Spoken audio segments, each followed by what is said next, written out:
Hi అండి. Mister Harry and husband part 8. అతను మునుపట్లో మారితే చాలు అని ఊపిరి పీల్చుకున్నామే. వెళ్ళారు, వెళ్ళు, కాసేపు రెస్ట్ తీసుకో తల్లి అని చెప్పి ఆమె తన గదికి పంపించింది. ఆ రోజు పని కొంచెం ఎక్కువగా ఉండడంతో నేను ఇంటికి ఆలస్యంగా వస్తాను, మీరు భోజనం చేసి పడుకోండి అని అర్జున్ ముందుగానే చెప్పేశాడు వాళ్ళకి. అందుకే హేమ, ఆరోహి ఇద్దరు అతని కోసం ఎదురు చూడకుండా భోజనం చేసి తమ గదుల్లోకి వెళ్లి నిద్రపోయారు. అర్జున్ ఇంటికి చేరేసరికి అప్పటికే రాత్రి 12 గంటలు దాటిపోయింది. ఉదయం నుంచి ఒక క్షణం కూడా రెస్ట్ లేకుండా పనిచేయడంతో అతను పూర్తిగా అలసిపోయాడు. ఎలాగైనా వెళ్లి పడుకుంటే చాలు అనిపించేంతగా నీరసంగా ఉన్నాడు. మెల్లగా లోపలికి వచ్చి తలుపు వేసుకుని తన గదిలోకి అడుగుపెట్టాడు.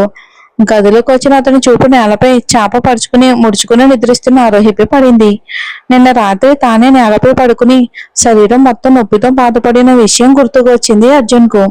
టవల్ తీసుకుని బాత్రూంకి వెళ్లి స్నానం చేసి ముఖం తుడుచుకుని బయటకు వచ్చాడు ఆమెను చూస్తూ. ఇది ఇక్కడికి వచ్చినప్పటి నుంచి ఇలాగే నేల మీద పడుకుంటుంది. నేను ఒక్కరోజు పడుకున్నానంటే శరీరం మొత్తం నొప్పులతో నిండిపోయింది.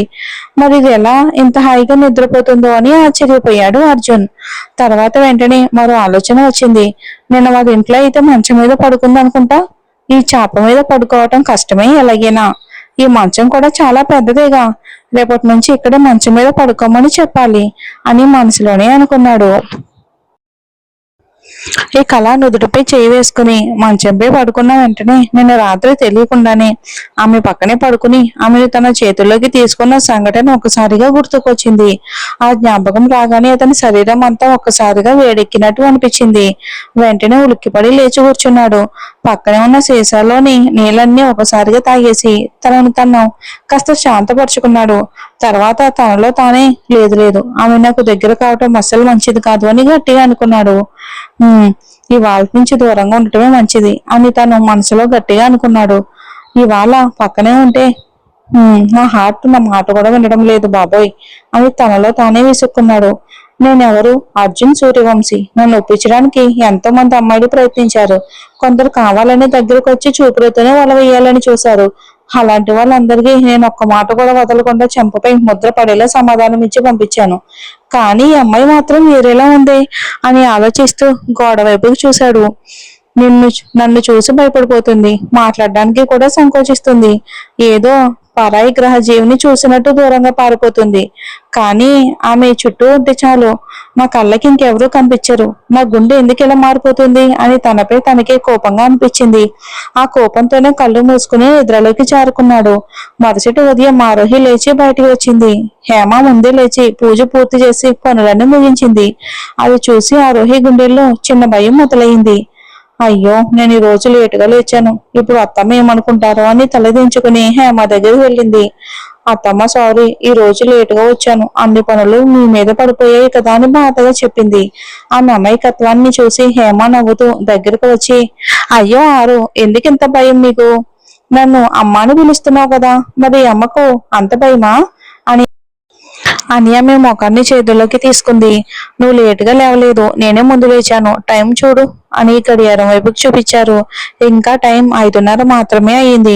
ఆరోహి ఆశ్చర్యంగా పైకి చూసింది. హేమ మృదుగా నవ్వుతూ, మాకొక మొక్కుందారు, గుడికి వెళ్ళాలి, అందుకే తొందరగా లేచాను అని చెప్పింది. ఇక అప్పుడే వచ్చిన నిత్య కూడా వాళ్ళ మాటలు వినింది. నిత్య, గుడికి వస్తావా, మొక్కుంది అని అడిగింది. నాకు అలాంటివి అవి ఇంట్రెస్ట్ లేదు అత్తయ్య, అసలు నేను టెంపుల్ కది అసలు రాను, అవన్నీ నమ్మను కూడా అంది. అదే ఆరు, నిత్య ఎందుకు ఇలా మాట్లాడుతున్నావు అని అంది. నిత్య మాత్రం ఫోన్లో నుంచి కళ్ళను తీయకుండానే, అత్తయ్య నిజం చెప్పాలంటే నాకు ఆ దేవాలయం మీద ముక్కుల మీద పెద్దగా నమ్మకం లేదు, మీరు వెళ్ళండి, నాకు ఇంట్లోనే పనులు ఉన్నాయి అని నిర్లక్ష్యంగా చెప్పింది. హేమ ఆమె వైపుకి చూసి నిట్టూర్చారు. నమ్మకం ఉండడం లేకపోవడం మీ ఇష్టం నిత్య, కానీ మనసుకు ప్రశాంతత కావాలంటే అక్కడికి ఒకసారి వెళ్ళి రావటం మంచిదే అని నెమ్మదిగా చెప్పారు. కానీ నిత్య మాత్రం వినే స్థితిలో లేదు. మీరు వెళ్ళండి అత్తయ్య అని చిన్నగా నవ్వి మళ్ళీ ఫోన్లో మునిగిపోయింది. హేమ అక్కడికి వచ్చి ఆరోహి దగ్గరికి వెళ్లారు. ఆరోహి అప్పటికే వంటగదిలో పనుల్లో మునిగిపోయి ఉంది. ఆమెను చూస్తూ హేమ మృదువుగా పిలిచారు, ఆరు అని. ఆరోహి వెంటనే తలెత్తి చెప్పండి అత్తమ్మ అని గౌరవంగా సమాధానం చెప్పింది. ఇక మేము ఆరు గుడికి వెళ్తున్నాం, నువ్వు కూడా వస్తావా తల్లి అని అడిగారు. అత్తమ్మ వస్తాను అని చెప్పింది ఆరు. ఇక మరో మాట మాట్లాడకుండా హేమ ఆమెను తీసుకుని దేవాలయానికి వచ్చారు. కారులో నుంచి దిగిన తర్వాత ఆరోహి హేమ ఇద్దరు పూజకి కావలసిన సామాగ్రి తీసుకుని పూజారి దగ్గరికి వెళ్లారు. పూజారి చెప్పిన మాటలు విని ముందు నదిలో మునిగి రండి అని చెప్పడంతో ఆరోహికి ఆశ్చర్యం కలిగింది. ఆరు నది దగ్గరికి వెళ్దాం అని హేమ చెప్తూ ఉండగా ఆరోహి ఆపుతూ, అత్తమ్మ ఒక నిమిషం, మీరు ఏ మొక్కుకి నన్ను తీసుకొచ్చారు? పూజారి ఎందుకు నదిలో మునగమన్నారు అని హేమ ముఖంలోకి చూసింది. హేమ కొద్దిసేపు నిశ్శబ్దంగా ఉండి మెల్లగా చెప్పడం ప్రారంభించారు. అర్జున్ పెళ్లి విషయం ఇంట్లో మాట్లాడినప్పుడల్లా అతను కోపంగా ఉండేవాడు. కొన్ని రోజులు ఇంటికి రాకుండా ఉండేవాడు. అప్పుడు నేను ఈ దేవుడికి ఒక మొక్కుకున్నాను. నా కొడుక్కి మంచి మనసున్న అమ్మాయి భారీగా రావాలి, అతని జీవితం సంతోషంగా ఉండాలి అని. ఇప్పుడు ఆ మొక్కు ఫలించింది. దేవుడు నిన్ను మా ఇంటికి కోడలుగా ఇచ్చాడు, అందుకే ఈ మొక్కు తీర్చుకోవడానికి నిన్ను తీసుకొచ్చాను అని ఆమె తలను ప్రేమగా నిమిరారు. ఆ మాట వింటూనే పూజారి దగ్గరికి వెళ్ళిన ఆరోహి ఒక్కసారిగా లేచి నిలబడింది. ఈ మొక్కును నేను చేస్తాను అని చెప్పింది. హేమ ఆశ్చర్యంతో, ఏం మాట్లాడుతున్నావు అని అడిగారు. ఆరోహి నెమ్మదిగా, పూజారి గారు, ఈ మొక్కును నేను చేస్తే ఏమైనా ఇబ్బంది ఉందా అని అడిగింది. పూజారి చిరునవ్వుతో, లేదమ్మా, ఈ ఇంటి కోడలుగా అర్జున్ భారీగా నువ్వే ఈ మొక్కు తీర్చుకుంటే ఇంకా మంచిది అన్నారు. ఆ మాట విని ఆరోహి మౌనంగా ఆయన కాళ్ళకు నమస్కరించి నది వైపుకు నడిచింది. పక్కనే ఉన్న హేమ మాత్రం కాస్త బాధగా, పూజారి గారు, ఈ మొక్కు నేను మొక్కుకున్నాను కదా, ఇప్పుడు ఆరోహి చేస్తే ఏమైనా తప్పు అవుతుందా అని అడిగారు.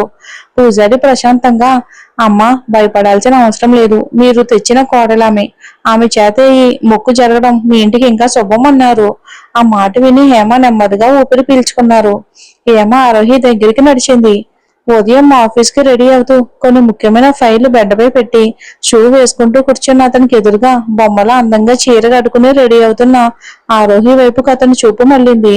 ఆమె అతనికి వెనుకగా తిరిగి రెడీ అవుతూ ఉండగా గాలికి చీర ఎగిరి ఆమె నడుంపై ఉన్న మచ్చ అతనికి కనిపించింది.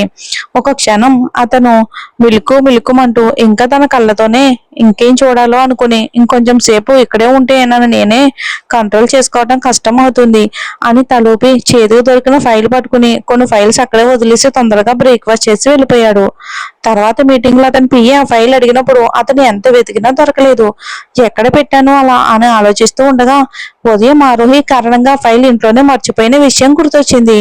బాస్, ఫైల్ ఎక్కడా అని శరత్ అడగ్గా, అది మర్చిపోయా, ఇంట్లోనే వదిలేశాను అని అర్జున్ చెప్పాడు. బాస్, నేను వెళ్ళి తీసుకొస్తాను అని శరత్ అడిగాడు.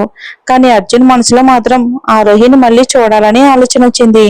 లేదు, నేనే వెళ్తాను అని చెప్పి కారు తీసుకుని ఇంటి వైపుకు తిరిగాడు. ఇంటికి వచ్చిన అర్జున్ లోపలికి వచ్చేసరికి వంటగదిలో ఎవరూ లేరు. సోఫాలో కూర్చుని మొబైల్ మాట్లాడుకుంటున్నా నిత్య కనిపించింది. అతను గట్టిగా అమ్మా అని పిలిచాడు. అర్జున్ గొంతు విని భయంతో నిత్య లేచి నిలబడింది. బావగారు, ఇంట్లో ఎవరూ లేరు, అత్తయ్య ఏదో మొక్కు తీసుకోవడానికి ఆరోహిని గుడికి తీసుకుని వెళ్లారు అని చెప్పింది. వెంటనే తన గదిలోకి పరిగెత్తేసింది చెప్పి. ఇక మొక్కు అన్న మాట వినగానే కోపంతో అర్జున్, అమ్మా, ఎంత చెప్పినా వినడం లేదు అని అనుకుంటూ తన కారును హేమ వాళ్ళు ఎప్పుడు వెళ్లే దేవాలయాన్ని దిశగా తిప్పాడు. దేవాలయం బయట కారాపి అతను వేగంగా మెట్లెక్కి లోపలికి వచ్చాడు. అక్కడ తన తల్లిని తరచూ కలుసుకునే పూజారి కనిపించారు. అర్జున్ చుట్టూ కళ్ళతో వెతుకుతూ ఉండగానే పూజారి దగ్గరకు వచ్చారు. అర్జున్, ఏమయ్యా, నీ తల్లి నీ భార్యను వెతుక్కుంటూ వచ్చావా అని అడిగారు ఆయన. అవును, వాళ్ళు ఎక్కడున్నారు? ఈ అమ్మకి ఎంత చెప్పినా వినదు. ఈ వయసులో ఇలాంటి మొక్కు పనులు అవసరమా? ఎక్కడున్నారో చెప్పండి అని కోపంగా చుట్టూ చూస్తూ అన్నాడు అర్జున్.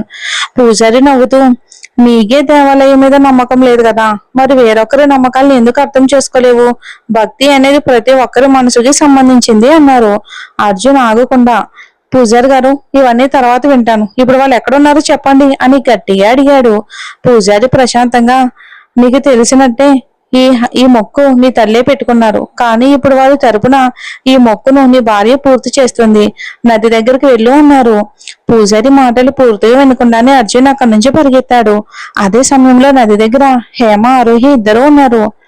నీకు ఇవన్నీ అలవాటు లేవు, నేను పెట్టుకున్న మొక్కును నువ్వు తీరుస్తున్నావు అని హేమ ఎంత చెప్పినా ఆరోహి వినలేదు.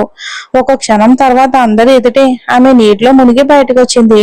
తడిచిన బట్టల్లో ఆమె నిశ్శబ్దంగా ఆలయం చుట్టూ ఇక సేవ ప్రారంభించింది. ఆమె వెనుక హేమ కూడా నడుస్తూ ఆమె చీరను సరిచేస్తూ కంగారుగా చూస్తున్నారు. ఆ దృశ్యం చూసి అర్జున్ గుండె ఒక్కసారిగా ఆగినట్టు అయింది.